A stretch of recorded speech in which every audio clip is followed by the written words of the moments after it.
El 15 de agosto de 1815, Gaspar comenzó la fundación de la Sociedad de la Preciosa Sangre, CPPS, en la iglesia de San Félix en Llano de Lumbria, y se entregó a una obra misional incansable, especialmente entre los masones, bandidos y delincuentes. A su muerte, en el año 1837, la congregación contaba con 15 casas. Fue beatificado en el año 1904 por el Papa Pío XII y canonizado por el Papa Pío XII en el año 1954. La liturgia católica lo recuerda el 19 de febrero. Profecías. La exterminación de los perseguidores de la Iglesia durante 3 días. La destrucción de los perseguidores de la Iglesia durante los 3 días de tinieblas egipciacas, declarando que los que veneran la preciosa sangre de nuestro Señor Jesucristo serán salvos de esta catástrofe. Aquel que sobreviva a los 3 días de tinieblas y espanto, se verá a sí mismo como solo en la tierra, porque de hecho el mundo estará cubierto de cadáveres. El mundo no ha visto nada semejante desde los días del diluvio. 43. Roma. Toda suerte de desgracias a la ciudad de Roma. Especialmente masacres de sacerdotes, las cuales no deberían terminar sino después de una carnicería de 4 días, particularmente del lado de la puerta de San Juan. 44. Beata. Ana Catalina Emmerich. Ana Catalina Emmerich. Nació el 8 de septiembre de 1774 en Flamske, 45. Perteneciente a la diócesis de Münster, Westfalia. Es la quinta de 9 hermanos. Sus padres Bernardo y Ana eran muy pobres y de sencilla piedad cristiana. Desde pequeña decía tener visiones. En el año 1802 ingresó en un convento de agustinas y en el año 1813 estando enferma. Y en cama aparecieron los estigmas en su cuerpo, designándose una comisión episcopal para investigar su vida y examinar sus signos milagrosos. El procedimiento duró más de 3 meses. A finales del año 1818, Ana Catalina revela que Dios le concede a través de la oración el alivio de sus estigmas y las heridas de sus manos y sus pies se cierran, pero las demás se mantienen y todos los Viernes Santo vuelven a abrirse. En el año 1819 vuelve a ser investigada. Se la traslada a la fuerzas a un cuarto grande en otra casa, lejos de todos sus amigos excepto de su confesor, y se la mantiene día y noche bajo vigilancia estricta durante de 3 semanas. Permanecerá en cama desde el año 1813, año en el que aparecieron sus estigmas, hasta su muerte en la ciudad de Dülmen el 9 de febrero de 1824. El 3 de octubre de 2004 fue beatificada por el Papa Juan Pablo II. En el año 2003, el actor católico Mel Gibson eligió como fuente complementaria al Evangelio los textos de la beata Ana Catalina Emmerich para elaborar su película La Pasión de Cristo. Sus visiones, que ocupan 40 volúmenes, fueron descritas por el poeta y novelista del romanticismo alemán Clemente Brentano, 1778 a 1842. Son de destacar las visiones sobre diversos santos, así como las que dieron lugar al descubrimiento de la casa de la Virgen María, en una colina cercana a la ciudad de Éfeso. Ni Emmerich ni Brentano habían ido a Éfeso, y de hecho la ciudad aún no se había excavado, pero las visiones que figuran en la obra de la mística se utilizaron para su descubrimiento. Profecías. En el artículo publicado en la página web Biblia y Tradición, 46, con el título Profecías de la beata Ana Catalina Emmerich sobre los últimos tiempos, podemos encontrar una síntesis bastante completa sobre el tema de los últimos tiempos. 47. Los demoledores. El misterio de iniquidad. Vi diferentes partes de la tierra. Mi guía me nombró Europa y, mostrándome un rincón arenoso, me dijo estas importantes palabras: He aquí la Prusia enemiga. Él me enseñó a continuación un punto más al norte diciendo: He aquí la Moscovia trayendo con ella muchos males. Vi que de entre los demonios encadenados por Cristo, cuando su descenso a los infiernos, algunos estaban sueltos, desde no hace mucho, y habían suscitado esta secta. Vi que otros serán soltados de 2 generaciones en 2 generaciones. Ella vio, habla Brentano, las medidas que los propagadores de las luces tomaban por todas partes por donde llegaban al poder y a la influencia, para abolir el culto divino así como todas las prácticas y los ejercicios de piedad, o para hacer de estos algo tan vano como lo eran las grandes palabras de luz, de caridad de espíritu, bajo las cuales ellos se ocultaban a sí mismos y a los demás el vacío desolador de sus asuntos en los que Dios no estaba para nada. Vi pueblos de todos los colores, llevando los ropajes más diversos y todos sumergidos en las abominaciones. Vi nuevos mártires, no del tiempo presente, sino del tiempo que vendrá. Sin embargo, veo que se les oprime ya. La demolición de la Iglesia. He visto personas de la secta secreta minar sin descanso a la gran Iglesia. Y he visto cerca de ellos una horrible bestia que había surgido del mar. Tenía una cola como la de un pez, garras como las de un león, y varias cabezas que rodeaban como una corona una cabeza más grande. Su boca era ancha y roja. Estaba manchada como un tigre y se mostraba muy familiar con los demoledores. Se acostaba a menudo en medio de ellos durante su trabajo. A menudo también, ellos iban a encontrarla en la caverna donde se escondía a veces. Durante ese tiempo, vi por un lado y por otro, en el mundo entero, muchas personas buenas y piadosas, sobre todo eclesiásticos, vejados, prisioneros y oprimidos, y tuve el sentimiento de que ellos llegarían a ser mártires un día. Como la iglesia estaba ya en gran parte demolida, no quedando en pie más que el coro con el altar, vi a estos demoledores penetrar en la iglesia con la bestia. Vi la iglesia de San Pedro y una enorme cantidad de hombres que trabajaban en invertirla, pero vi ahí también a otros que hacían reparaciones. Cadenas de trabajo ocupadas de este doble trabajo se extendían a través de todo el mundo, y me quedé asombrada de la coordinación con la que todo ello se hacía. Los demoledores extraían grandes fragmentos, eran particularmente sectarios en gran número, y con ellos los apóstatas. Estas personas, haciendo su trabajo de destrucción, parecían seguir ciertas prescripciones y una cierta regla. Llevaban delantales blancos rodeados de una cinta azul y proveídos de bolsillos, con paletas de albañil en la cintura. Ellos tenían además vestidos de todo tipo. Había entre ellos hombres distinguidos, altos y gruesos, con uniformes y cruces, los cuales sin embargo no trabajaban directamente en la labor, sino que marcaban en los muros con la paleta los lugares donde había que demoler. Vi con horror que había también entre ellos sacerdotes católicos. Ya toda la parte anterior de la iglesia estaba destruida, no quedaba en pie más que el santuario con el Santísimo Sacramento. Tuve de nuevo la visión de la secta secreta socavando por todas partes la iglesia de San Pedro. Ellos trabajaban con instrumentos de toda especie y corrían por aquí y por allá, llevando piedras que habían arrancado. Fueron obligados a dejar el altar, no pudieron quitarlo. Vi profanar y quitar una imagen de María. Vi en esta ocasión porque la iglesia ha sido fundada en Roma. Es porque ahí está el centro del mundo y que todos los pueblos se vinculan con ella por diferentes relaciones. Vi también que Roma permanecerá en pie como una isla, como una roca en medio del mar, cuando todo, alrededor de ella, caerá en ruinas. El oscurecimiento de la iglesia. Vosotros sacerdotes que no os movéis, estáis dormidos y el redil arde por todos lados. No hacéis nada. ¿Cómo lloraréis por eso un día? Si tan solo hubierais dicho un padre. Veo tantos traidores. No soportan que se diga, esto va mal. Todo está bien a sus ojos, con tal de que puedan glorificarse con el mundo. Los servidores de la iglesia son tan laxos, ya no hacen uso de la fuerza que poseen en el sacerdocio. Si algún día las almas reclaman lo que el clero les debe al ocasionarles tantas pérdidas por su injuria y su indiferencia, sería algo terrible. Vi muchos buenos y piadosos obispos, pero estaban mudos y débiles, y el mal partido tomaba a menudo la fuerza. Vi una cantidad de eclesiásticos castigados de excomunión que no parecen inquietarse ni incluso saberlo. Se me mostró cómo los paganos de antaño adoraban humildemente a otros dioses diferentes de ellos mismos. El culto de esos paganos valía menos que el culto de aquellos que se adoraban a sí mismos en 1000 ídolos y no dejaban ningún lugar al Señor entre estos ídolos. Vi cuán funestas serían las consecuencias de esta falsificación de la Iglesia. Yo la vi crecer. Vi a los heréticos de todas las condiciones venir a la ciudad, Roma. Vi acrecentarse la tibieza del clero local, vi hacerse una gran oscuridad. Entonces la visión se agrandó por todos los lados. Vi por todas comunidades católicas oprimidas, vejadas, encarceladas y privadas de libertad.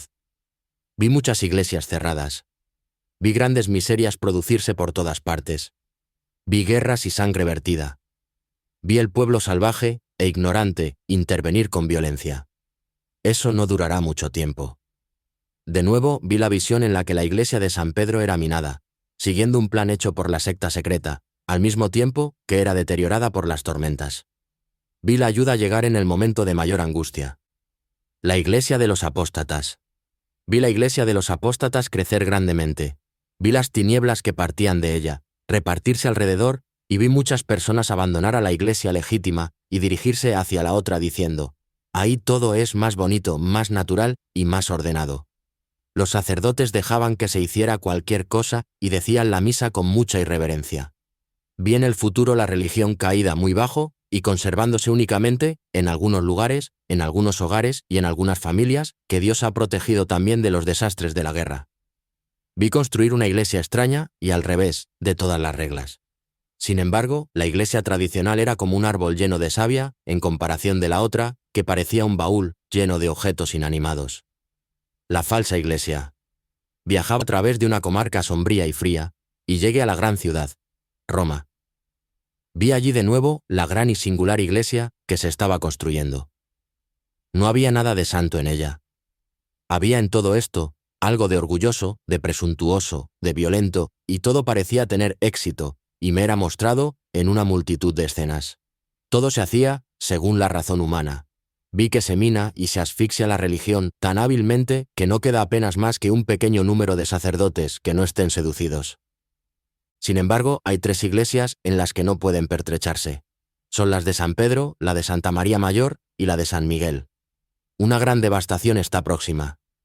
Sin embargo, esta nueva iglesia se volvía cada vez más sombría y negra. Al comienzo solo era gris, y todo lo que se hacía en ella era como un vapor negro. Vi también a un lado a la iglesia tenebrosa que se degradaba. Quieren ellos ser un solo cuerpo en algo diferente que el Señor. Se formó un cuerpo, una comunidad fuera del cuerpo de Jesús, que es la iglesia. Una falsa iglesia sin redentor, en la que el misterio es no tener misterio.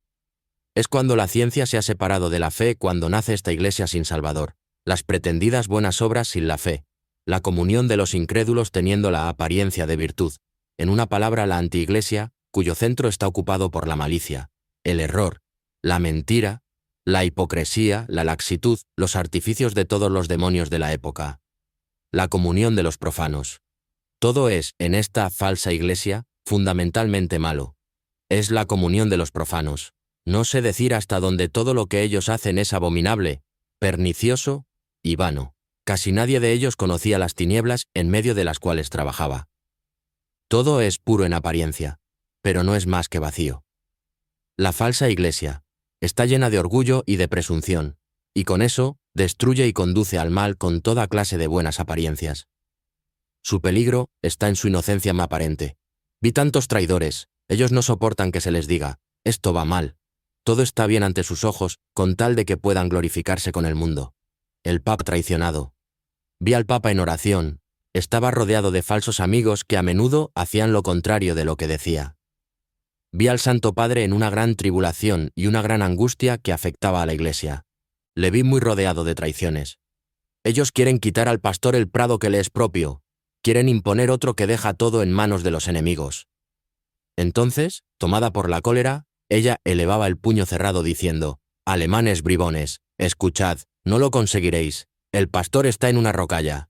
Ustedes, sacerdotes, no se mueven. Dormís y la granja arde por todos los lados. No hacéis nada. ¿Cómo lloraréis por eso un día?» Vi que, en ciertos casos de extrema desdicha, el Papa tiene visiones y apariciones. El falso ecumenismo.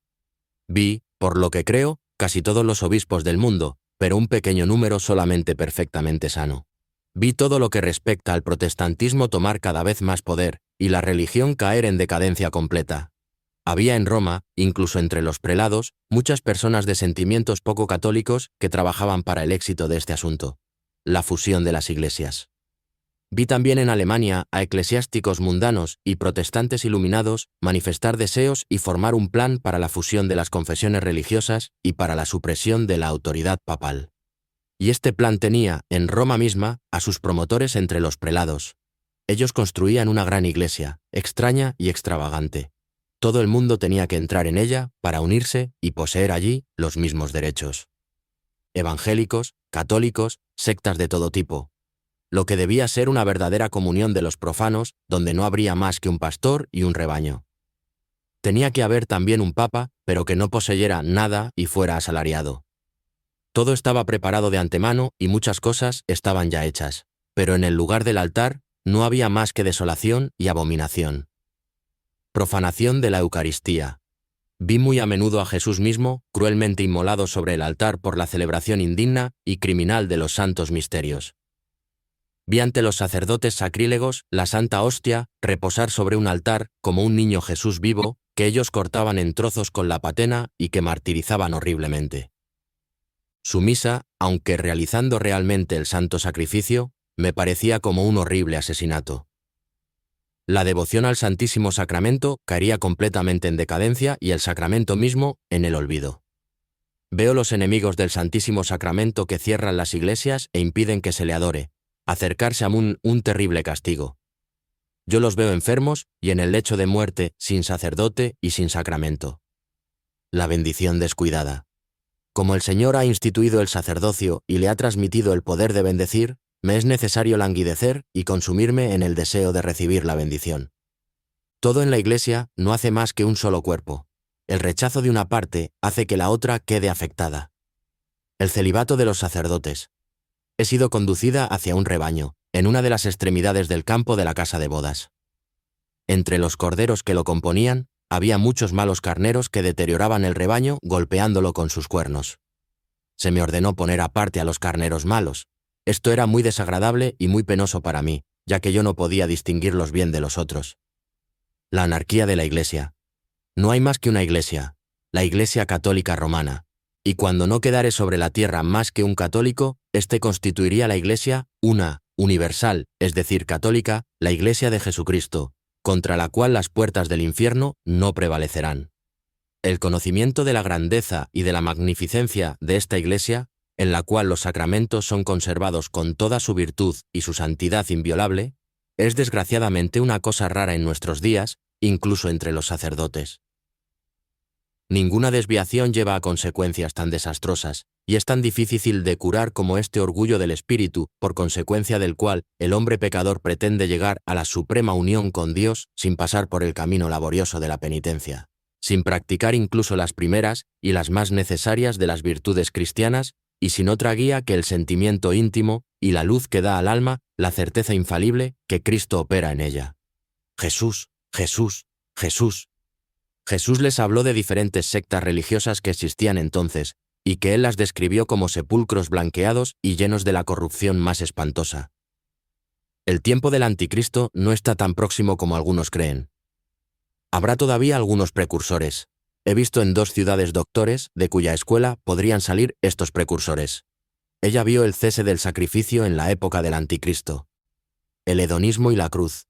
Se guardaba silencio sobre la cruz, sobre el sacrificio y la satisfacción, sobre el mérito y el pecado, donde los hechos, los milagros y los misterios de la historia de nuestra redención debían dejar paso a profundas teorías de la revelación, donde el hombre, Dios, para ser soportado, solo debía ser presentado como en el amigo de los hombres, de los niños, de los pescadores, donde su vida no tenía valor más que como enseñanza, su pasión como ejemplo de virtud, su muerte como caridad sin objeto, donde se le quitaba al pueblo creyente el antiguo catecismo que se reemplazaba por historias bíblicas, donde la falta total de doctrina debía de ser velada bajo un lenguaje ingenuo al alcance de todas las inteligencias, donde los fieles estaban forzados a cambiar todos sus libros de piedad, sus viejas fórmulas de plegaria y sus antiguos cánticos por producciones de fábrica moderna, tan malas y tan impías como aquellas por las que se intentaba reemplazar el misal, el breviario y el ritual.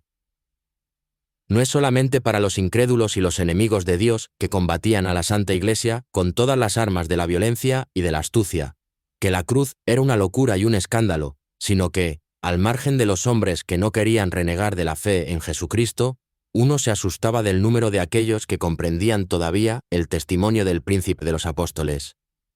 Sabed que no habéis sido buscados por el oro y la plata, cosas perecederas, sino por la sangre preciosa de Cristo, como por la de un cordero sin mancha. La gran tribulación. La escisión de la Iglesia. Tuve todavía una visión sobre la gran tribulación, bien en nuestra tierra, bien en países alejados. Me pareció ver que se exigía del clero una concesión que no podía hacer. Vi muchos ancianos sacerdotes y algunos viejos franciscanos que ya no portaban el hábito de su orden y sobre todo un eclesiástico muy anciano, llorar muy amargamente. Vi también algunos jóvenes llorar con ellos. Vi a otros, entre los cuales todos tibios, se prestaban gustosos a lo que se les demandaba. Vi a los viejos, que habían permanecido fieles, someterse a la defensa con una gran aflicción y cerrar sus iglesias. Vi a muchos otros, gentes piadosas, paisanos y burgueses, acercarse a ellos. Era como si se dividieran en dos partes, una buena y una mala. El rosario, arma del combate escatológico. Como los propagadores de las luces tenían un odio muy especial a la devoción del rosario, la importancia de esta devoción me fue mostrada en una visión de sentido muy profundo. Los diversos Ave María eran estrellas formadas por cientos de piedras preciosas sobre las cuales los patriarcas, los ancestros de María, estaban figurados en escenas que se relacionaban con la preparación de la encarnación y con la redención. Así, este rosario abrazaba al cielo y la tierra, Dios, la naturaleza, la historia, la restauración de todas las cosas y del hombre por el Redentor que ha nacido de María. Y cada figura, cada materia, cada color, según su significado esencial, era empleado para la realización de esta obra de arte divino. La traslación de la Iglesia. Llegué a la casa de San Pedro y San Pablo, Roma, y vi un mundo tenebroso, lleno de angustia, de confusión y de corrupción. Vi al Santo Padre en una gran tribulación y una gran angustia respecto a la Iglesia. Vi la iglesia de San Pedro que un hombre pequeño llevaba sobre sus hombros. Tenía algo de judío en los trazos del rostro. El asunto parecía muy peligroso. María estaba de pie sobre la iglesia en el lado norte y extendía su manto para protegerla. Ese hombrecito parecía sucumbir. Parecía ser todavía laico y yo lo conocía. Los 12 hombres que veo siempre como nuevos apóstoles debían ayudar a llevar su carga, pero ellos venían demasiado lentamente. Parecía que él caería bajo el peso de la carga.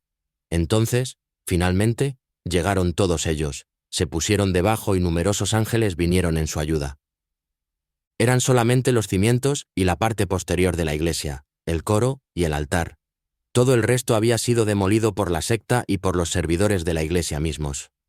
Ellos llevan la iglesia a otro lugar, y me parece que varios palacios caían ante ellos como campos de trigo que se cosechan. Entonces, vi ante mí a mi esposo celeste bajo la forma de un hombre joven, y me habló durante largo tiempo. Él dijo, entre otras cosas, que esta traslación de la iglesia de un lugar a otro significaba que ella estaba en completa decadencia, pero que reposaba sobre esos porteadores y se rebelaría con su ayuda. Incluso cuando solo quedara un solo cristiano católico, la iglesia podría triunfar de nuevo, ya que ella no tiene su fundamento en la inteligencia y los consejos de los hombres. Me mostró también en escenas innumerables la deplorable conducta de los cristianos y de los eclesiásticos, en esferas cada vez más vastas, extendiéndose a través del mundo entero, incluido mi país. Después me exhortó a perseverar en la oración y el sufrimiento. Era una escena inmensa e indeciblemente triste que es imposible describir. Se me mostró también que ya no hay apenas cristianos en el antiguo sentido del término, por lo mismo que todos los judíos que existen todavía hoy son puros fariseos, solamente más endurecidos que los antiguos. No hay más que el pueblo de Judith en África que es semejante a los judíos de antaño. Esta visión me llenó de tristeza. España. Después fui a la patria de Francisco Javier, España, porque yo viajaba en la dirección del poniente. Vi allí numerosos santos y vi el país ocupado por soldados rojos. Su jefe, el de España, estaba hacia el mediodía más allá del mar. Vi a pie a este país, donde se encontraba el jefe, pasablemente tranquilo en comparación de la patria de San Ignacio, en donde yo entré a continuación y vi en un estado espantoso. Vi a las tinieblas extendidas por toda esta región, sobre la cual reposaba un tesoro de méritos y de gracias provenientes de San Ignacio. Yo me encontraba en el punto central del país, Madrid. Reconocí el lugar donde mucho tiempo antes yo había visto en una visión a inocentes arrojados en una hoguera. Vi finalmente a los enemigos del interior avanzando por todos los lados y aquellos que atizaban el fuego arrojados ellos mismos a la hoguera. Vi enormes abominaciones extenderse sobre el país. Mi guía me dijo, hoy, Babel está aquí. Y vi por todo el país una larga cadena de sociedades secretas, con un trabajo como en Babel, y vi el encadenamiento de estas cosas, hasta la construcción de la torre, en un tejido, fino como una tela de araña, extendiéndose a través de todos los lugares y toda la historia. El producto supremo de esta floración era Semiramis, la mujer diabólica. Vi destruir todo lo que era sagrado, y la impiedad, y la herejía hacer irrupción. Había una amenaza de guerra civil próxima y de una crisis interior que iba a destruirlo todo. 50 o 60 años antes del año 2000. En medio del infierno había un abismo espantoso. Lucifer fue precipitado allí cargado de cadenas. Una espesa humareda lo rodeaba por todas partes. Su destino era regulado por una ley que Dios mismo había dictado. Vi que, 50 o 60 años, si no me equivoco antes del año 2000, Lucifer debía salir durante algún tiempo del abismo. Vi muchos otros datos que he olvidado. Otros demonios debían también ser puestos en libertad en una época más o menos alejada, con el fin de tentar a los hombres y de servir de instrumentos a la justicia divina. Muchos de estos demonios deben salir del abismo en esta época y otros de aquí a poco tiempo. Vi que los apóstoles fueron enviados a la mayor parte de la tierra para batir por todas partes el poder de Satán y para aportar bendiciones, y que las regiones donde operan eran las que habían sido más fuertemente envenenadas por el enemigo. Si estos países no han perseverado en la fe cristiana y están ahora dejados al abandono, eso ha sido, como lo he visto, por una sabia disposición de la providencia. Ellos debían ser solamente bendecidos para el porvenir, y ellos permanecen baldíos con el fin de que, sembrados de nuevo, lleven frutos abundantes cuando los demás se hayan quedado sin cultura. Cuando Jesús descendió sobre la tierra y fue la tierra regada con su sangre, la potencia infernal disminuyó considerablemente, y sus manifestaciones se hicieron más tímidas. La gloria crepuscular de la Iglesia. La reconstrucción de la Iglesia. Entonces, vi reconstruir la Iglesia muy rápidamente y con más magnificencia que nunca. Sin embargo, vi a la Iglesia completamente restaurada. Por encima de ella, sobre una montaña, el Cordero de Dios rodeado de un grupo de vírgenes con palmas en las manos, y también los 5 círculos formados por las cortes celestiales correspondientes a aquellos de aquí abajo que pertenecen a la tierra. Las 2 ciudades.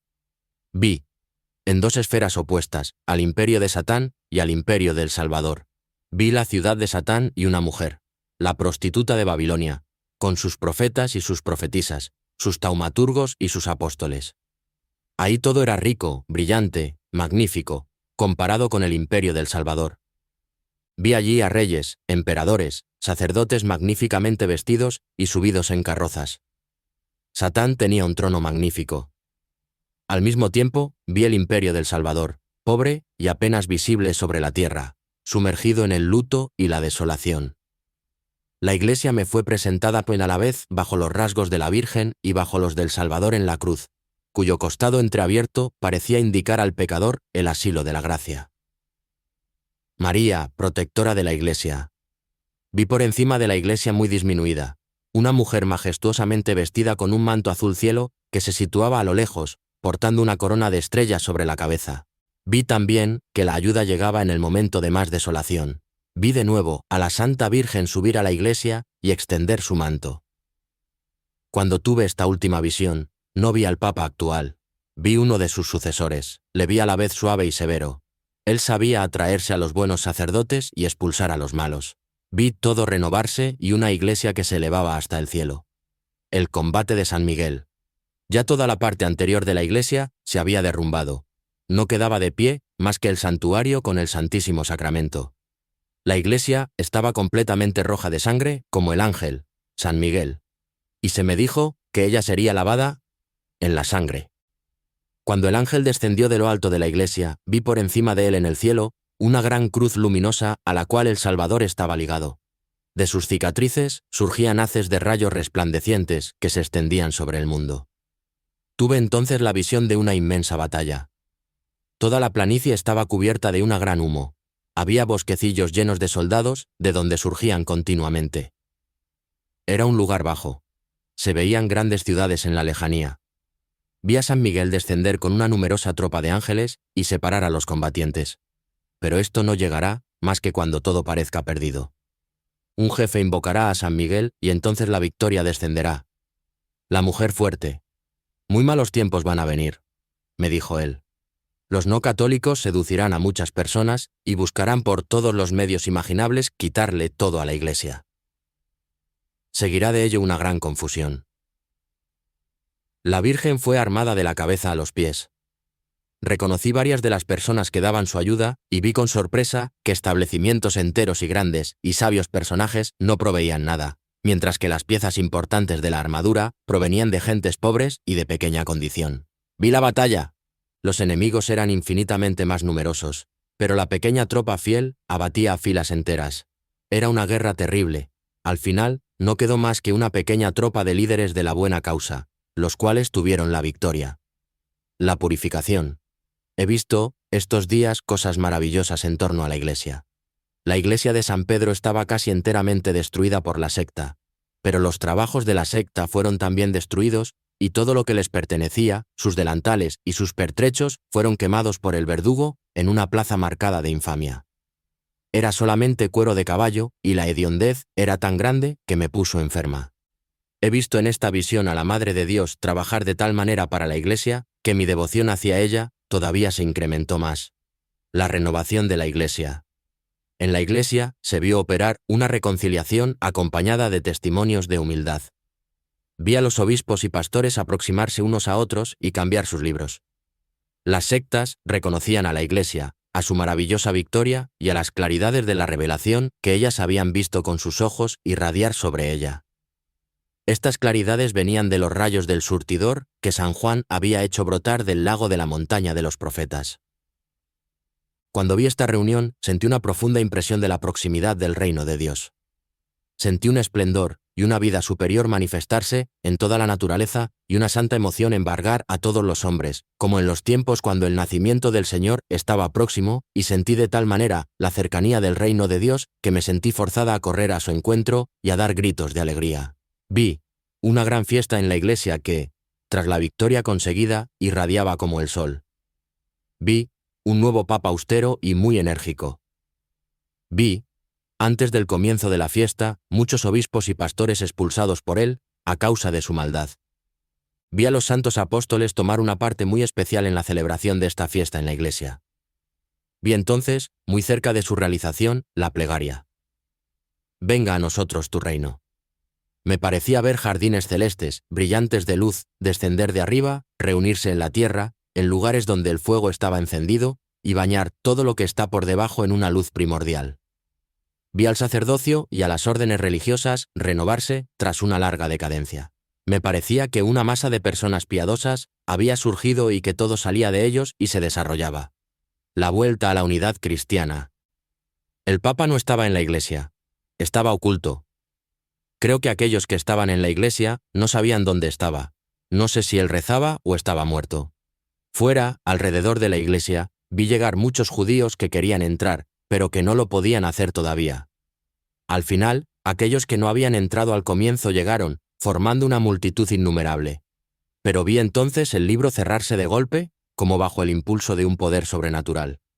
Al fondo, en lontananza, vi un sangriento y terrible combate, y vi especialmente una inmensa batalla del lado norte y por el poniente. Conocí, por una visión, que hacia el fin del mundo una batalla será librada contra el anticristo, en la planicie de Mageddo. La Iglesia espiritual. Un incendio estallará en la Iglesia, amenazándola de una ruina total. Este incendio, cuyo aspecto era espantoso, indicaba en primer lugar un gran peligro. En segundo lugar, un nuevo esplendor en la Iglesia, tras la tempestad. San Juan Bautista. María Vianney. Juan María Vianney, Melagiane. Santo cura de Ars, nació el 8 de mayo de 1786 en 48, Dardilly, aldea cercana a Lyon, Francia. De padres muy cristianos, era el cuarto de 8 hermanos. La familia Vianney vivía del trabajo en el campo y del cuidado del ganado. En octubre de 1813, ingresó en el Seminario Mayor de Lyon y el 13 de agosto de 1815 fue ordenado sacerdote a los 29 años de edad. Fue destinado al pequeño pueblo de Ars, en el que vivió desde el año 1818 hasta su muerte en el año 1859. El último año de la vida del santo cura de Ars, el número de peregrinos llegados a la ciudad alcanzó unas 120.000 personas. El viernes 29 de julio de 1859, Juan María Vianney, que confesaba desde la 1 de la mañana, cayó gravemente enfermo y fue la última vez que se le vio en la iglesia. Visitado por su obispo en los días posteriores, recibió la comunión rodeado de numerosos sacerdotes, y finalmente murió a las 2 de la mañana del sábado 4 de agosto de 1859. Su cuerpo permanece incorrupto en la iglesia de Ars. Beatificado el 8 de enero de 1905 por el Papa Pío X, y canonizado en la fiesta de Pentecostés del 31 de mayo de 1925 por el Papa Pío XI. Profecías. Después de predecir las guerras de los años 1870 y 1914, dice lo siguiente: antes del gran golpe habrá unos negocios pequeños. El negocio importante no pasó aún. París será destruida y quemada definitivamente. Entretanto, no lo será enteramente. Mas habrá cosas más terribles que aquellas que ya visteis. Habrá un límite que la destrucción no pasará. No sé dónde será, pero nosotros estaremos más allá. Dejarán quemar París y quedarán contentos. Mas serán combatidos y derrotados para siempre. Se retirarán para su país, sin embargo el ejército francés los perseguirá y pocos serán los que entrarán en él. Entonces se les tomará lo que habían llevado y mucho más. Los comunistas. Los comunistas de París, después de derrotados, se esparcirán por toda Francia y se multiplicarán mucho, se han de apoderar de armas, oprimirán a las personas de bien, en fin, estallará la guerra civil en todas partes. Los malos se apoderarán del norte, del oeste y del oriente, y perpetrarán muchos asesinatos, querrán hacer desaparecer todos los sacerdotes y todos los religiosos. Perecerá mucha gente, más que la primera vez, porque no se habrán convertido. Se destruirán muchas casas, destruirán, mucha gente buena perecerá. Estas personas, sin embargo, como serán felices, no demora esto por mucho tiempo. Pensarán que todo está perdido, mas el buen Dios salvará todo. Será una señal del juicio. París será mudada, como también lo serán 2 o 3 ciudades. El castigo que no habrá convertido la primera vez será tan claro ahora que lo han de reconocer y el pueblo se convertirá. Beata Ana María Taigui. Ana María Antonia Gesualda. Ana María Taigui, Montaigne, nació el 29 de mayo de 49, 1769 en Siena, la Toscana. Era hija de Luigi Giannetti y María Masi, una familia acomodada que perdió toda su fortuna y se vio obligada a ir a Roma. Contrajo matrimonio el 7 de enero de 1789 con Domingo Taigui, de cuyo matrimonio nacieron 7 hijos, 3 de los cuales murieron a corta edad. El 26 de diciembre de 1802 fue recibida públicamente en la Tercera Orden de los Trinitarios, en la iglesia de San Carlo, Calle 4, Fontane de Roma. Su vida fue escrita por el cardenal Salotti. La mayor parte de sus profecías se encuentran en los archivos secretos de la Congregación de Ritos, en Roma, aunque muchas de estas fueron dadas a conocer por ella a un número considerable de personas eminentes en virtud, y también a varios altos dignatarios. El venerable Vicente María Strambi, obispo de Macerata, fue uno de ellos, también Monseñor Natali, quien durante 25 años disfrutó de toda su confianza. Tuvo frecuentes visiones y éxtasis en los que veía el futuro. Se dice que predijo con gran lujo de detalles y que fueron comprobados. La abdicación de Carlos IV de España, la caída y muerte de Napoleón Bonaparte, la liberación del Papa Pío VII, etc. Además, fue la segunda mujer del siglo XIX en ser estigmatizada. Ana María murió el 9 de junio de 1837 en Roma, a los 68 años de edad y en olor de santidad, sepultada en la cripta de la iglesia de los Trinitarios de San Carlo, Calle 4, Fontane, en Roma. Su cuerpo se conserva incorrupto. Es la patrona de las madres de familia. La causa para su canonización fue introducida el 18 de enero de 1863, y el 4 de marzo de 1906 San Pío X decretó la heroicidad de sus virtudes, declarándola venerable. Fue beaticada el 30 de mayo de 1920 por el Papa Benedicto XV. Sus reliquias fueron trasladadas a la Basílica de San Crisógono de Roma, también de los Trinitarios, y depositadas en una imagen yaciente de cera de tamaño natural que puede ser apreciada en el interior de una urna de cristal. Profecías. 50. Cuando agonizaba el Papa León XII piden oraciones a Ana María Taigi, y ella contestó: «El Papa no morirá, pero que se prepare Monseñor Strambi, su consejero, que ha ofrecido la vida por él, pues el Señor ha aceptado su generoso ofrecimiento». Y para sorpresa de todos, efectivamente, León XII sale del peligro y Monseñor Strambi, actualmente beatificado, cae desvanecido y muere. Veía todas las cosas y sucesos de la tierra tras aparecerse ante ella. Un globo de oro que se convertía en un sol incomparablemente luminoso. Sabía con seguridad la suerte de los difuntos. Su mirada llegaba hasta las extremidades del mundo y allí reconocía a personas que nunca había visto y las penetraba hasta el fondo del alma. Los sucesos pasados, las cosas por suceder, se revelaban a su mirada. Veía el mundo entero como nosotros vemos la fachada de un edificio. 51. Su confesor tuvo una discusión con otra persona sobre el pequeño número de los escogidos que se salvan. Sostenía que en nuestros días, la mayoría de los cristianos se condenan y su contrincante defendía lo contrario. Habiendo tenido conocimiento de esta discusión, la venerable Ana María Taigi miró su sol y vio en él la suerte de las personas fallecidas durante aquel día. Muy pocas, ni siquiera 10 de ellas, habían subido al cielo directamente. Muchas se detuvieron en el purgatorio y las otras cayeron en el infierno en tan gran número. Como los copos de nieve en pleno invierno. Opinión semejante tuvieron muchos santos, entre ellos San Leonardo Porto Mauricio, Santa Teresa de Jesús, los videntes de Fátima y Sor Josefa Menéndez. Las profecías se extienden a todas las cosas.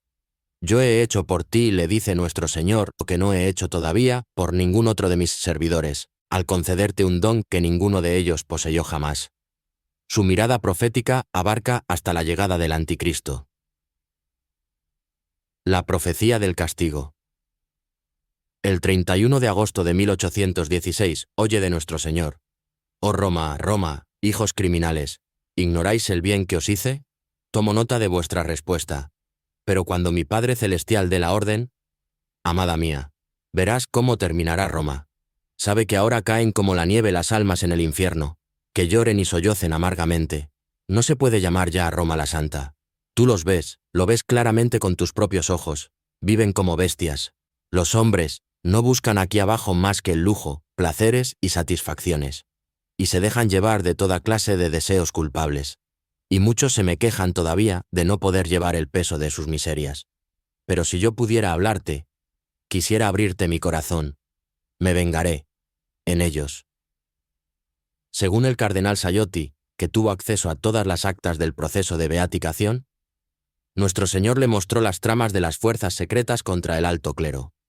Ella vio también el futuro castigo y alene, el triunfo de la Iglesia.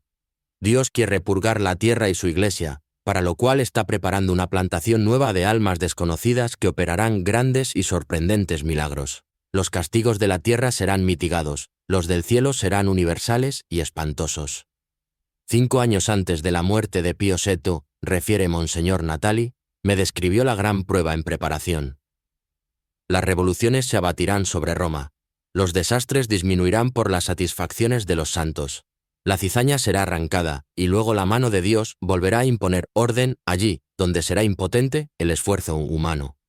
Los castigos de la tierra serán mitigados, pero los del cielo serán universales y espantosos. Millones de hombres morirán por el hierro, sea en la guerra, sea en las luchas civiles. Otros millones perecerán de muerte imprevista.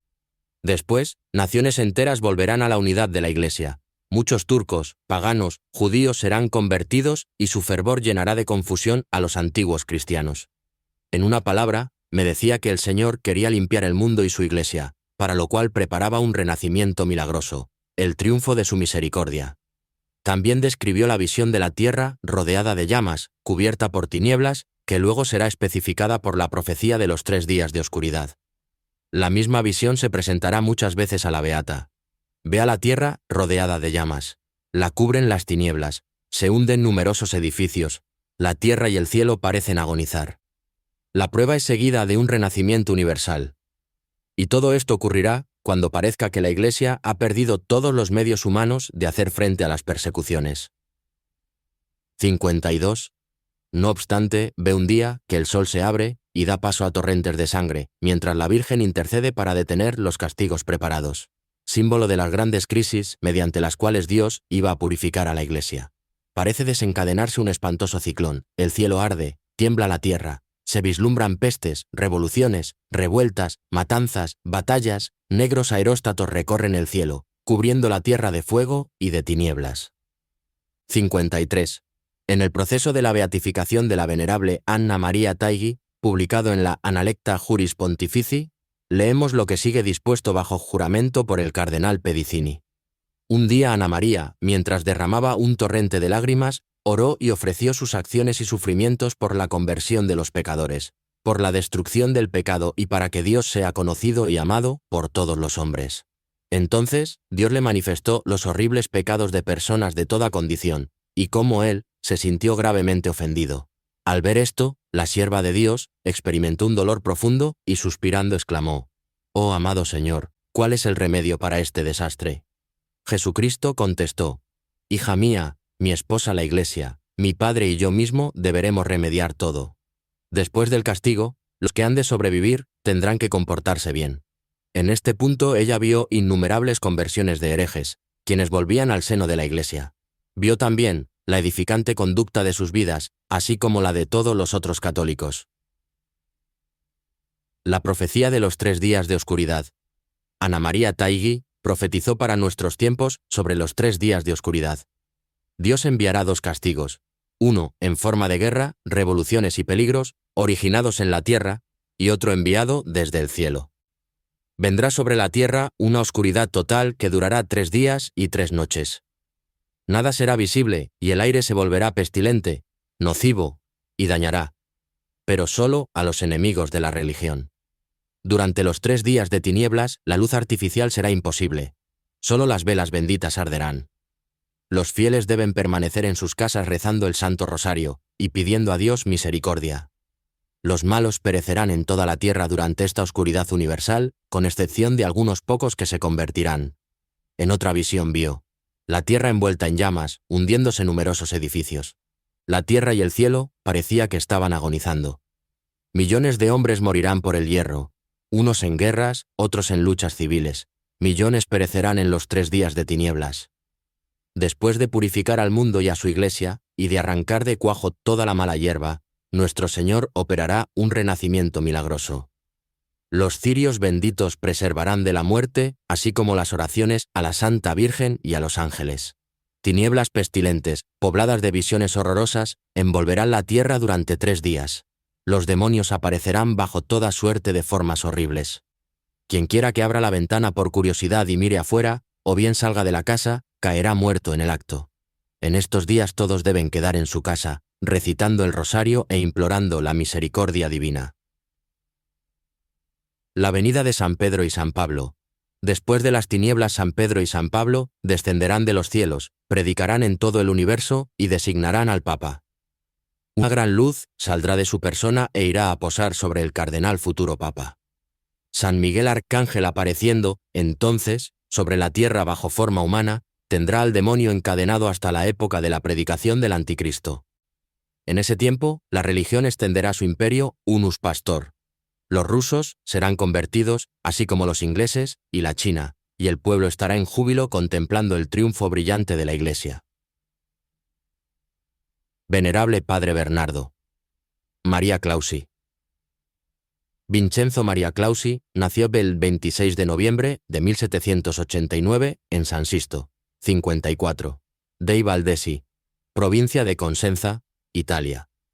En el año 1805 inició el noviciado en la Orden de los Mínimos, en Paula, pero las leyes supresoras de las órdenes religiosas impuestas por Murat le obligaron a volver al hogar familiar.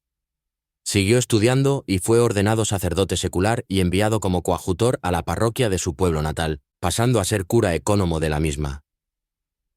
En el año 1827 entra de nuevo en los Mínimos, tomando el nombre de Bernardo María, y profesa en el año 1828. En Roma fue estimado por los cardenales Giorgio Doria, Giacomo Brignole, Jacinto Plácido Zurla y Thomas Welth, e incluso por los papas Gregorio XVI y Pío IX. Trabó amistad con San Vicente Paiotti, con la venerable Elisabetta Sanna y con la beata Anna Maria Taigi, y conoció también a Santa María Eufrasia Pelletier. En Génova, trató al venerable Giuseppe Frasinetti, y en Turín se encontrará con Silvio Pellico, con San Eugenio de Macenoz y con San Juan Bosco. Los 2 últimos años de su vida fueron de vivas pruebas espirituales. Murió el 20 de diciembre de 1849 en Paula, provincia de Cosenza. Se le tuvo por favorecido con el don de profecía y de milagros. En el año 1862 se inició un primer proceso informativo y la causa de beatificación y canonización, Patindes, introducida por León XIII en el año 1893. El 11 de diciembre de 1987 fue emitido el decreto de virtudes heroicas. Profecías. Sobre el castigo. Este azote se hará sentir en todo el mundo, y será tan terrible que cada uno de los que sobrevivieren se imaginará que será el único que ha quedado libre. Todos se arrepentirán y serán buenos. Este castigo será muy corto, instantáneo, pero terrible. Más antes que sucedan estas cosas, habrá hecho el mal tantos progresos en el mundo, que parecerá que los demonios han salido de los infiernos. Hasta el principio de las tinieblas, la persecución de los justos por los malos y los impíos será tan grande que habrán de padecer un verdadero martirio. Las cosas vendrán a tal extremo que parecerá imposible humanamente hacer nada y que todo está perdido. Entonces, nuestro Señor hará un cambio tan notable en un momento, como de la mañana a la noche, que Él pondrá todas las cosas en orden. El triunfo de la Iglesia vendrá precedido de un gran castigo.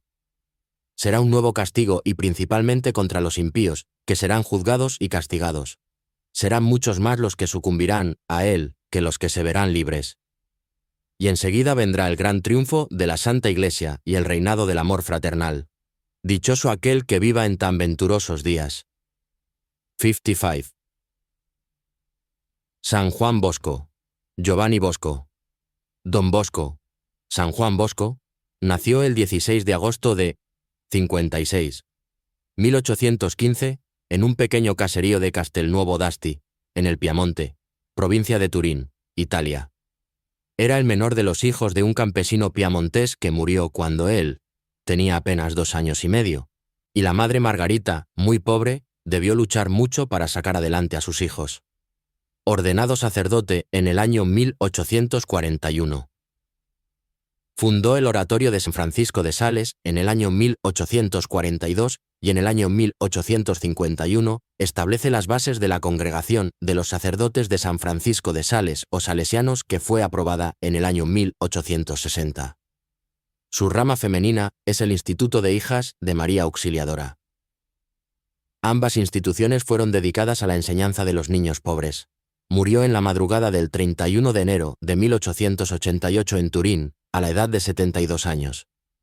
Beatificado en el año 1929 y canonizado en el año 1934. Para su canonización, fueron presentados 650 milagros obrados por él. Su festividad se conmemora el día de su fallecimiento. Sueños proféticos. 57.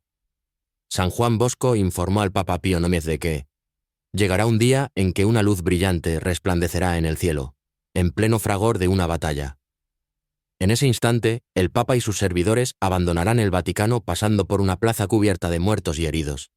Todo el país sufrirá una gran pérdida de población y la tierra se agitará como arrasada por un huracán y caerá un fuerte pedrisco. Durante 200 amaneceres, el Papa y su séquito vagarán por tierras extranjeras.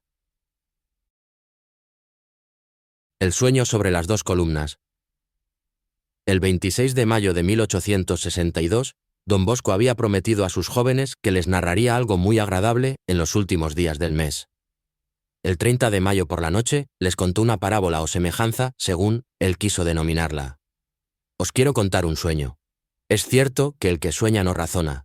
Con todo, yo que os contaría a vosotros hasta mis pecados si no temiera que salieran huyendo asustados, o que se cayera la casa, se lo voy a contar para su bien espiritual.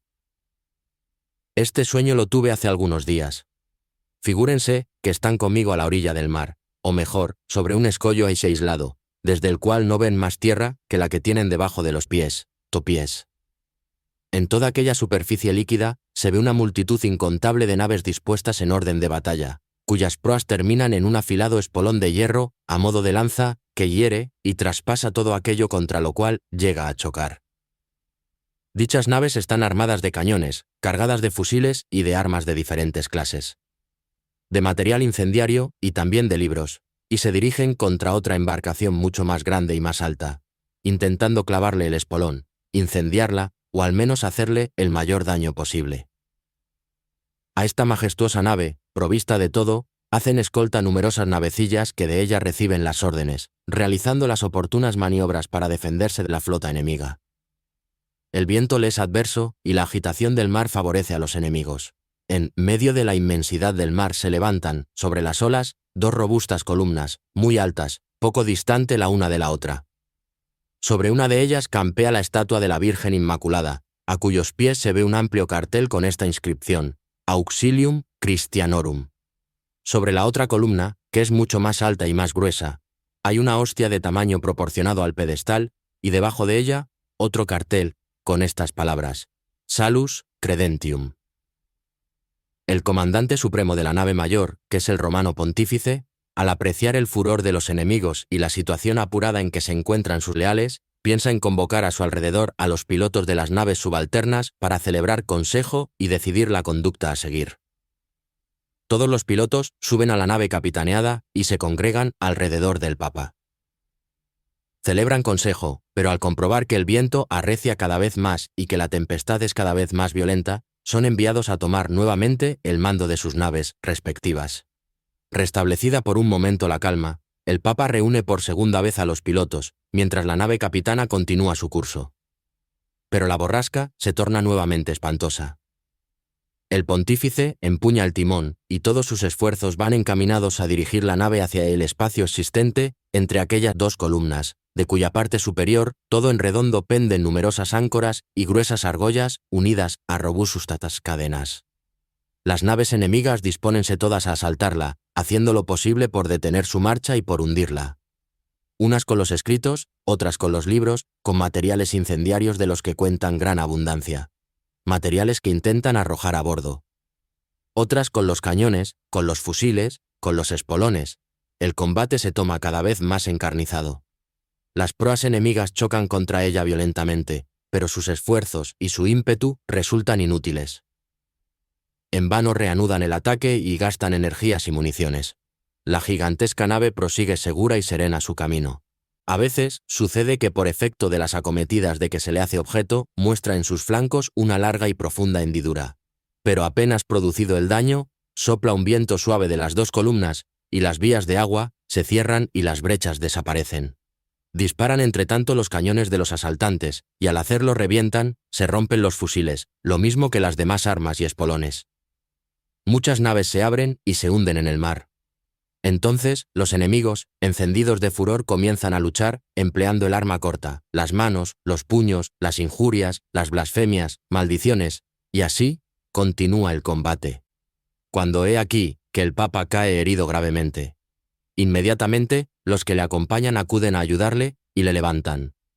El pontífice es herido una segunda vez, cae nuevamente y muere. Un grito de victoria y de alegría resuena entre los enemigos. Sobre las cubiertas de sus naves reina un júbilo indecible. Pero apenas muerto el pontífice, otro ocupa el puesto vacante. Los pilotos reunidos lo han elegido inmediatamente. De suerte que la noticia de la muerte del Papa llega con la de la elección de su sucesor.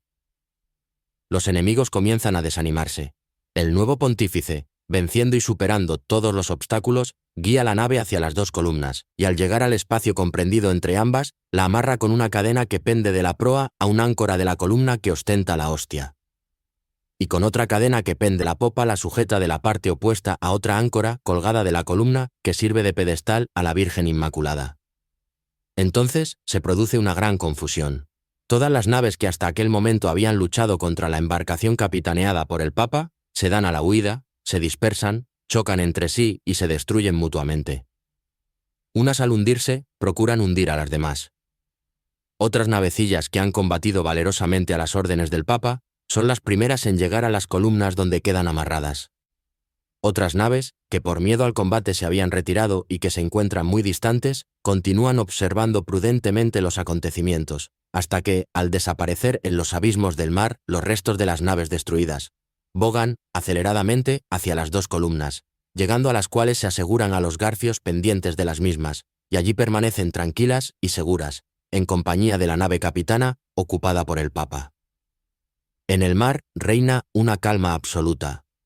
Al llegar a este punto del relato, San Juan Bosco preguntó al beato Miguel Rúa: «¿Qué piensas de esta narración?». El beato Miguel Rúa contestó: «Me parece que la nave del Papa es la Iglesia de la que es cabeza. Las otras naves representan a los hombres y el mar al mundo. Los que defienden a la embarcación del pontífice son los leales a la Santa Sede. Los otros, sus enemigos, que con toda suerte de armas intentan aniquilarla. Las dos columnas salvadoras me parece que son la devoción a María Santísima y al Santísimo Sacramento de la Eucaristía». El beato Miguel Rúa no hizo referencia al Papa caído y muerto, y San Juan Bosco nada dijo tampoco sobre este particular, solamente añadió: «Has dicho bien, solamente habría que corregir una expresión. Las naves de los enemigos son las persecuciones. Se preparan días difíciles para la Iglesia. Lo que hasta ahora ha sucedido es casi nada en comparación a lo que tiene que suceder. Los enemigos de la Iglesia están representados por las naves que intentan hundir la nave principal y aniquilarla si pudiesen. Solo quedan dos medios para salvarse en medio de tanto desconcierto. Devoción a María Santísima. Frecuencia de sacramentos, comunión frecuente, empleando todos los recursos para practicarlos nosotros y para hacerlos practicar a los demás siempre y en todo momento. Buenas noches. El Papa del segundo Pentecostés. En la profecía del abandono del Vaticano por el Papa durante 200 días, don Bosco indicaba lo que iba a significar la victoria del Papa anclado a las dos columnas. Era una noche oscura, y los hombres ya no podían encontrar su camino de regreso a sus propios países. De repente, una luz brillante brilló en el cielo, iluminando su camino como al mediodía. En ese momento salió del Vaticano, como en procesión, multitud de hombres y mujeres, niños pequeños, monjes, monjas y sacerdotes, y a su cabeza el Papa. Pero una furiosa tormenta estalló, algo oscureciendo esa luz, como si la luz y la oscuridad estuvieran encerradas en la batalla. Mientras tanto, la larga procesión llegó a una pequeña plaza llena de muertos y heridos, muchos de los cuales lloraban pidiendo ayuda. Las filas de la procesión se adelgazaban considerablemente. Después de una marcha de 200 días, todos se dieron cuenta de que ya no estaban en Roma. Desalentados, rodearon al pontífice para protegerlo y ministrarle en sus necesidades. En ese momento aparecieron dos ángeles, con un estandarte que presentaba al sumo pontífice, diciendo: «Tomad la bandera de aquella que pelea y derrota a los más poderosos ejércitos de la tierra. Vuestros enemigos han desaparecido. Con lágrimas y suspiros, sus hijos abogan por su regreso». Un lado del estandarte llevaba la inscripción: «Regina sine labe concepta, reina concebida sin pecado», y el otro lado decía: «Auxilium Christianorum, ayuda de los cristianos». El pontífice aceptó la bandera alegremente, pero se angustió al ver cuán pocos eran sus seguidores. Pero los dos ángeles continuaron diciendo: «Vayan, reconforten a sus hijos, escriban a sus hermanos esparcidos por todo el mundo que los hombres deben reformar sus vidas, y esto no puede lograrse si no se parte el pan del Verbo Divino entre los pueblos». El catecismo y la predicación del desapego de las cosas terrenas. Ha llegado el momento, concluyeron los dos ángeles, cuando los pobres evangelizarán al mundo. Los sacerdotes serán buscados entre los que manejan la azada, la pala y el martillo, como David profetizó. Dios levantó al pobre de los campos para ponerlo en el trono de su pueblo. Al oír esto, el pontífice siguió adelante, y las filas comenzaron a hincharse. Al llegar a la ciudad santa, el pontífice lloró al ver a sus ciudadanos desolados, ya que muchos de ellos ya no estaban. Luego entró en San Pedro y entonó el Te Deum, al que un coro de ángeles respondió, cantando: «Gloria in excelsis Deo et en terra pax hominibus bonae voluntatis». Cuando terminó la canción, toda la oscuridad desapareció y brilló un sol abrasador. La población había disminuido mucho en las ciudades y en el campo. La tierra fue destrozada como por un huracán y la tormenta de granizo, y la gente se buscó unos a otros, profundamente conmovidos, y diciendo: Est Deus en Israel, hay un Dios en Israel. Desde el inicio del exilio hasta la entonación del Te Deum, el sol subió 200 veces. Todos los eventos descritos cubren un período de 400 días. Escritos de San Juan Bosco. Sueño sobre el castigo. La vigilia de la Epifanía del presente año de 1870 desaparecieron todos los objetos materiales de mi cuarto y me encontré en la contemplación de cosas sobrenaturales. Fue cosa de breves instantes, pero vi mucho. Si bien de forma y de apariencia sensibles, sin embargo, no se puede sino con gran dificultad comunicar a los otros con signos externos y sensibles. He aquí una idea de lo que vi. Ahí está la palabra de Dios, acomodada pocos a la palabra del hombre. Del sur viene la guerra, del norte viene la paz. Sobre Francia. Las leyes de Francia ya no reconocen al Creador, y el Creador se dará a conocer, y la visitará 3 veces con el azote de su furor. En la primera, humillará su soberbia con las derrotas, con el saqueo, con la destrucción de sus cosechas, de sus animales y de sus hombres. En la segunda, la gran prostituta de Babilonia, aquella que, suspirando, los buenos llaman el prostíbulo de Europa, será privada de su jefe y hecha presa del desorden. Sobre París. París, París. En vez de armarte con el nombre del Señor, te rodeas de casas de inmoralidad. Estas serán destrozadas por ti misma. Tu ídolo será reducido a cenizas para que se cumpla. Mentita es, iniquitas sibi. La iniquidad se engañó a sí misma. Tus enemigos te pondrán en aprietos, te traerán el hambre, el terror y la abominación de las naciones. Mas, ay de ti, si no reconocieras la mano que te golpea. Quiero castigar la inmoralidad, el abandono, el desprecio de mi ley, dice el Señor. En la tercera caerás en manos extranjeras, tus enemigos verán desde lejos tus palacios envueltos en llamas, tus habitaciones convertidas en montón de ruinas bañadas con la sangre de tus valientes que ya no existen. Mas he aquí un gran guerrero del norte, lleva un estandarte y en la diestra que lo empuña está escrito: Irresistible la mano del Señor. En aquel instante, el venerable anciano del Lacio le salió al encuentro, ondeando una lámpara ardentísima. Entonces el estandarte se ensanchó, y de negro que era, se tornó blanco como el campo de la nieve.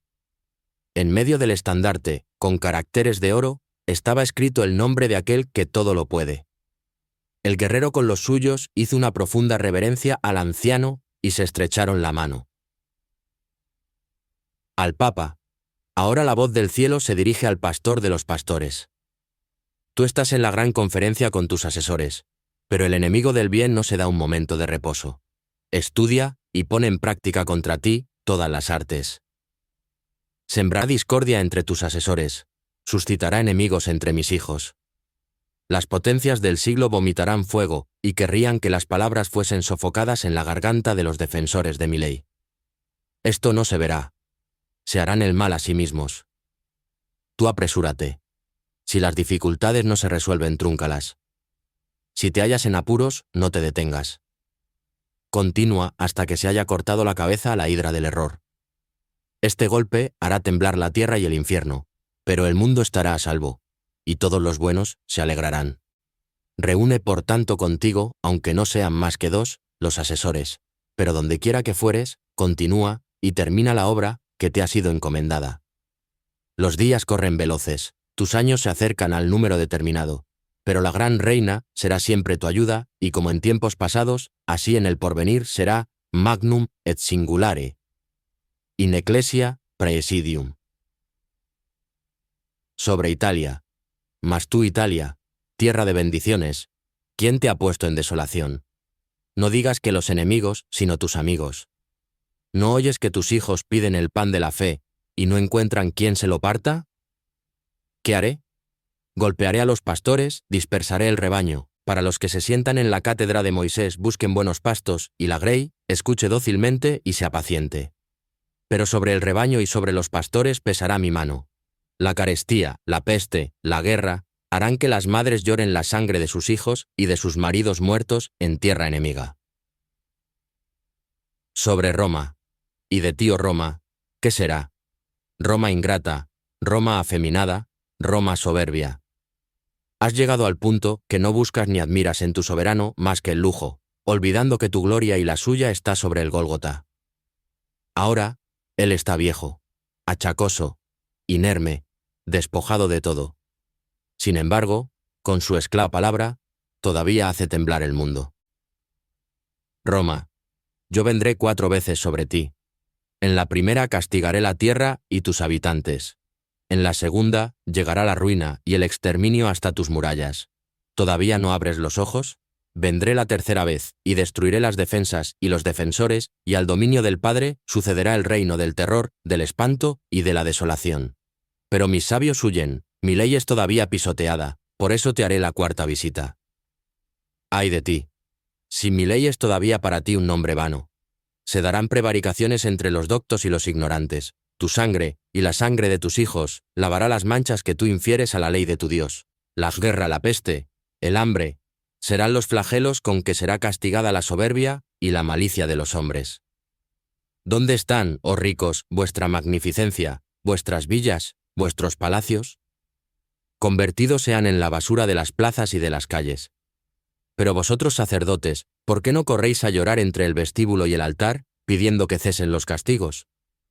¿Por qué no tomáis el escudo de la fe, y no vais por los tejados, por las casas, por las calles, por las plazas y por todo lugar, incluso el inaccesible, a llevar la semilla de mi palabra?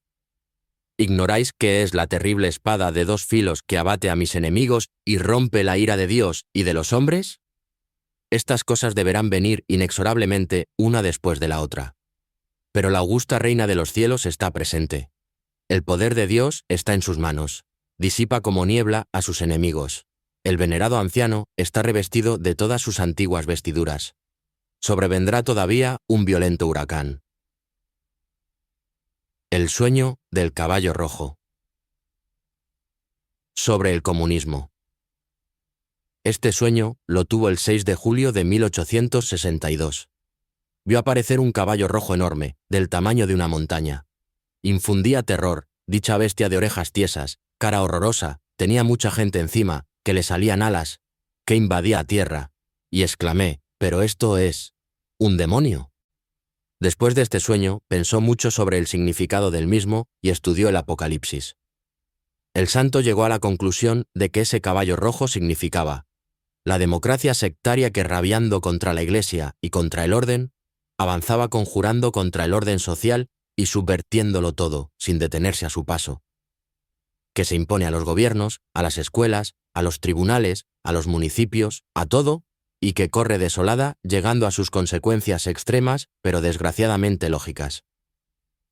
Obra devastadora comenzada por autoridades más o menos conscientemente cómplices suyos, en detrimento de la sociedad religiosa, de toda institución buena, del derecho común, de la propiedad. 58. Nuestra Señora de la Salet. Bajo el nombre de Nuestra Señora de la Salet, la Virgen María se aparece. 59. El 19 de septiembre de 1846, entre las 2 y 3 de la tarde, a 2 niños del pueblo de la Salet Fallavaux, Isère, Francia. Mélanie Calvat, de 15 años, y Maximino Giraud, de 11 años. Los videntes. Françoise Mélanie Calvat.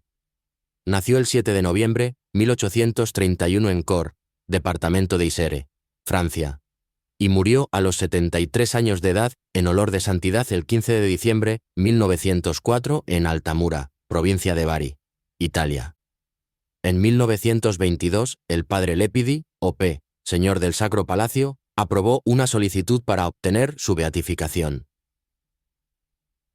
Pierre-Maximin Giraud nació el 26 de agosto de 1835 y murió el 1 de marzo de 1875, en Corps, departamento de Isère, Francia. La aparición.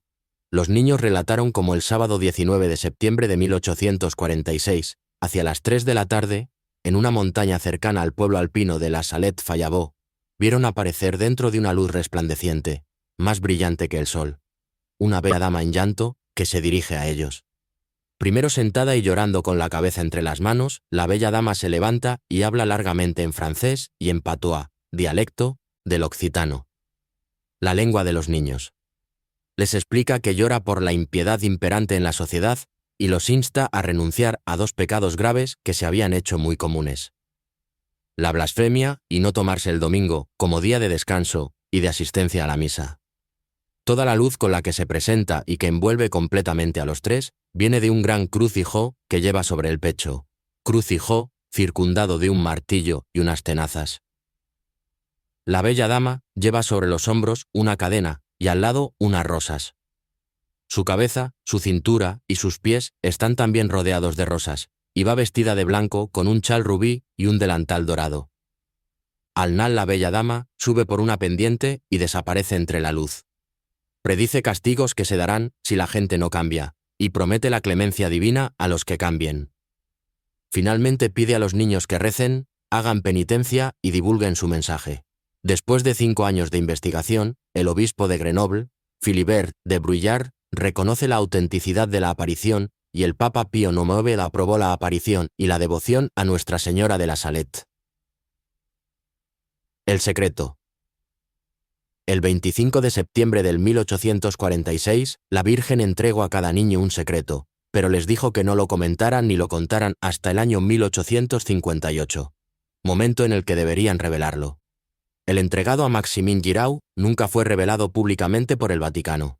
El mensaje dado a Melanie Calvat contiene muchas revelaciones proféticas y está dividido en 33 partes. 2 versiones del secreto de Melanie Calvat.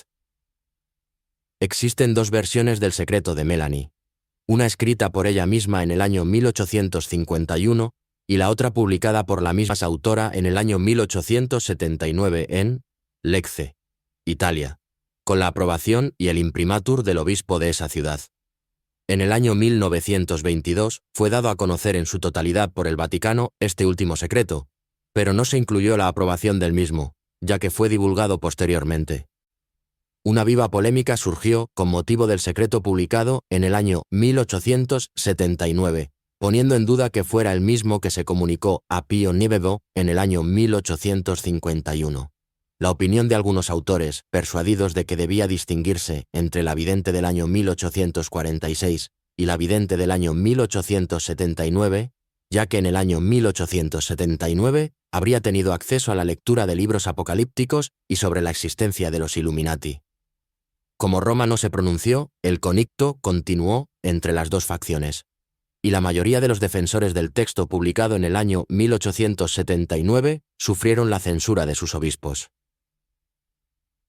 La aprobación de la aparición fue aprobada oficialmente por el obispo de la diócesis de Grenoble y reconocida por su santidad Pío IX.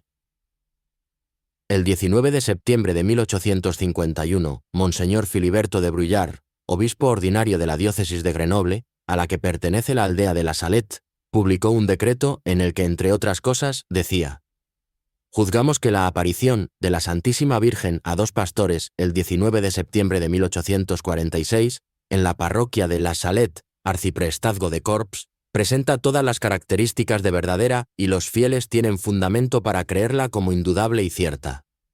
Aumenta la certeza el concurso inmenso y espontáneo de gentes al lugar de la aparición, así como multitud de prodigios, de los cuales es imposible dudar sin ir contra las reglas del testimonio humano. Por tanto, prohibimos a los fieles y sacerdotes de nuestra diócesis hablar públicamente o escribir en contra del hecho que hoy proclamamos».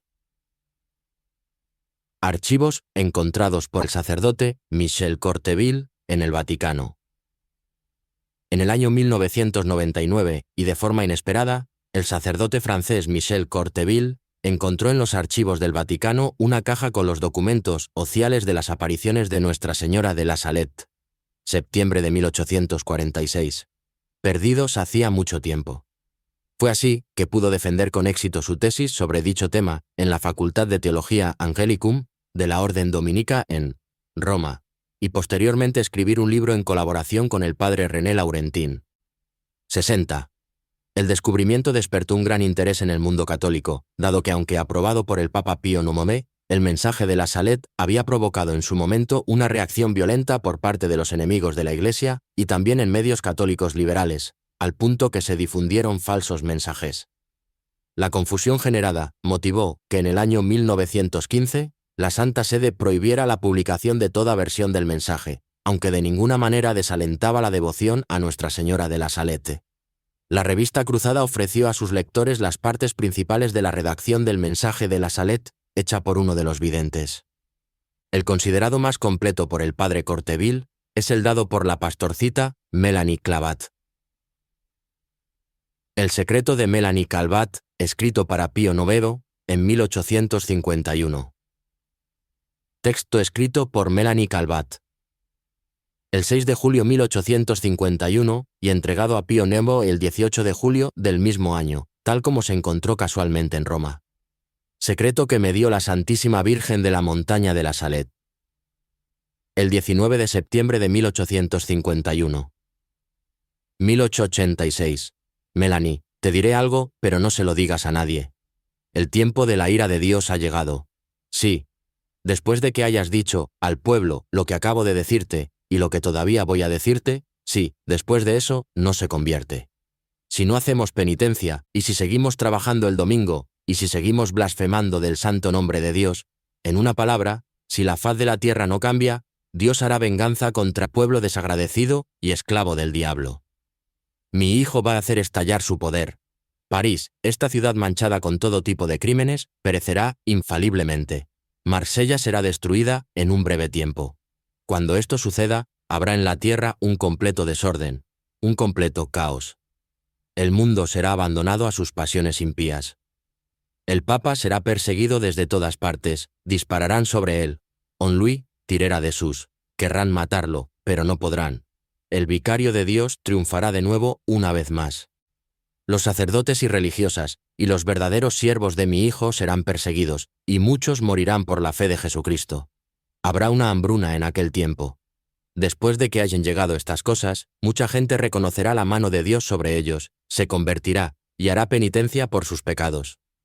Entonces, un gran monarca subirá al trono, y su reinado durará unos pocos años, pendanquel que sanés.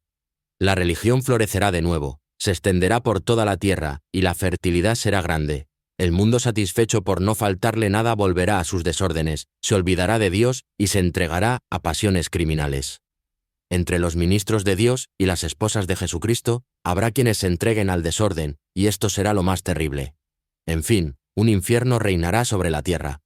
Entonces será cuando el anticristo nacerá de una religiosa. Desgraciada de ella. Mucha gente le creerá, porque dirá que él ha venido del cielo. Hay de aquellos que crean en él.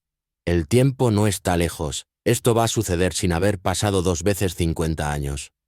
En la segunda mitad del siglo XX, hija mía, no digas lo que acabo de decirte. No se lo digas a nadie. No digas que un día tienes que decirlo, no digas nada que mire. ¿Se relacione con? A esto, no digas nada hasta que yo te diga decirlo. Ruego a nuestro Santo Padre el Papa que me dé su santa bendición. Melanie Mathieu, pastora de la Salette. Grenoble, 6 de julio 1851. El secreto completo de la Salette, narrado por Melanie Calvat, en 1879. Esta es la versión escrita por Melanie en el año 1879, rememorando el mensaje del año 1846. Nihil obstat. Saint-Marie de la Pierre-Quivir, 22 de agosto de 1952. Dom Denis Guerre, abad. Imprimatur, Sens, en la Esta de Cristo Rey, 26 de octubre de 1952. Frédéric Lamy, arzobispo. La aparición de la Virgen en la Salette, narrada por Sor María de la Cruz, víctima de Jesús, nacida Melanie Calvat, pastora de la Salette. Castellamare, 21 de noviembre de 1878. Y el 18 de septiembre, víspera de la Santa Aparición de la Santa Virgen, me encontraba sola, como de costumbre, cuidando las 4 vacas de mis amos. Hacia las 11 de la mañana vi venir hacia mí un muchachito. Al verlo, me asusté, pues me parecía que todo el mundo debía ya saber que yo huía a toda clase de compañía. El niño se me acercó y me dijo: «Pequeña, voy contigo, yo soy también de Corps». Ante estas palabras, mi mal genio se hizo ver enseguida, y retrocediendo unos pasos le dije: «No quiero a nadie aquí, quiero estar sola». Luego me alejé, pero el niño me seguía diciéndome: Vamos, déjame estar contigo. Mi patrón me dijo que viniera a cuidar mis vacas con las tuyas. Soy de Corps. Me alejé de él, haciéndole saber por señas de que no quería a nadie allí. Una vez alejada, me senté sobre la hierba. Allí conversaba con las florecitas de Dios. Un momento después, miro detrás de mí y encuentro a Maximín sentado muy cerca. Enseguida me dijo: «Déjame estar a tu lado, me portaré bien». Pero mi mal genio no entendió razones. Me levanto con precipitación, huyo un poco más lejos sin decirle nada, y me pongo a jugar nuevamente con las flores de Dios. Al instante, Maximín estaba otra vez allí diciéndome que se portaría bien, que no hablaría, que se aburriría estando solo, que su patrón le había mandado conmigo, etc. Esta vez tuve lástima, le indiqué que se sentara, y continué con las flores de Dios.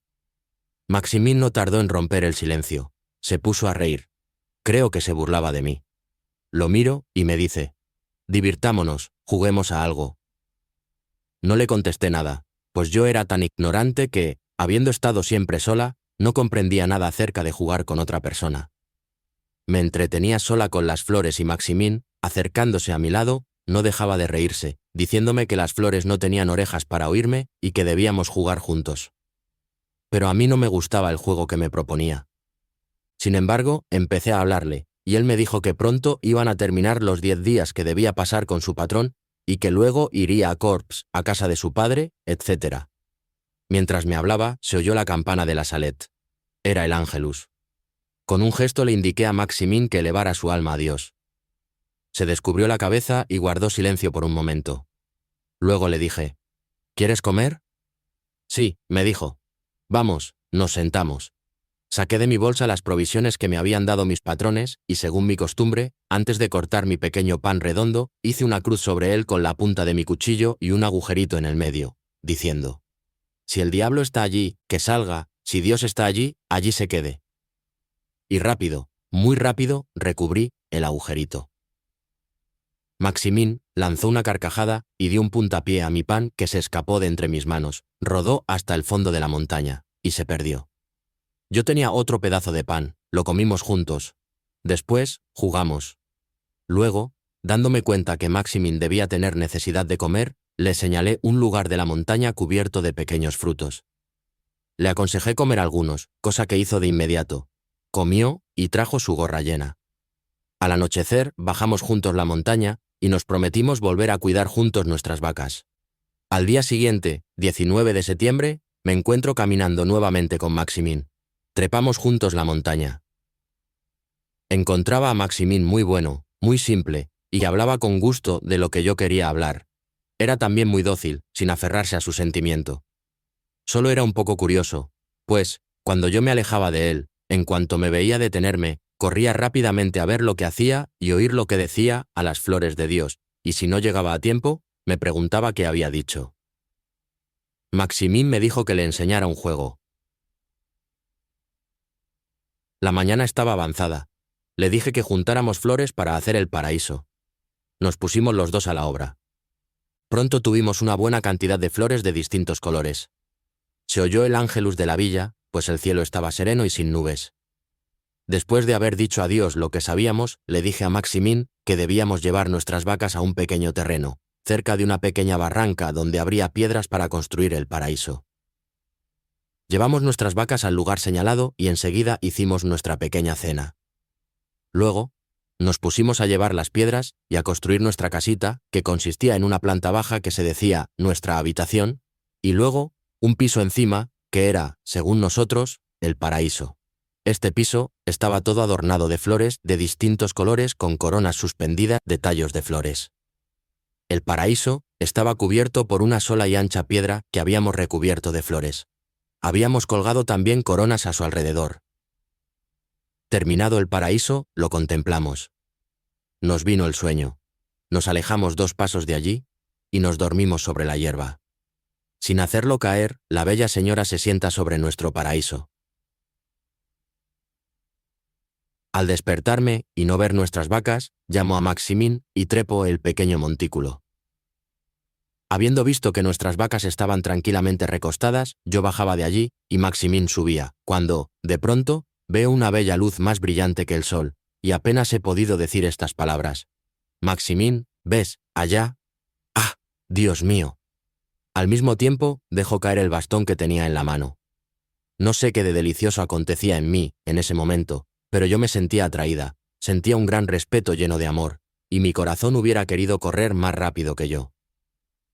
Yo miraba fijamente esta luz que estaba inmóvil, y, como si ella se hubiese abierto, percibí otra luz mucho más brillante, y que estaba en movimiento, y, en esta luz, una bellísima señora sentada sobre nuestro paraíso con la cabeza entre sus manos.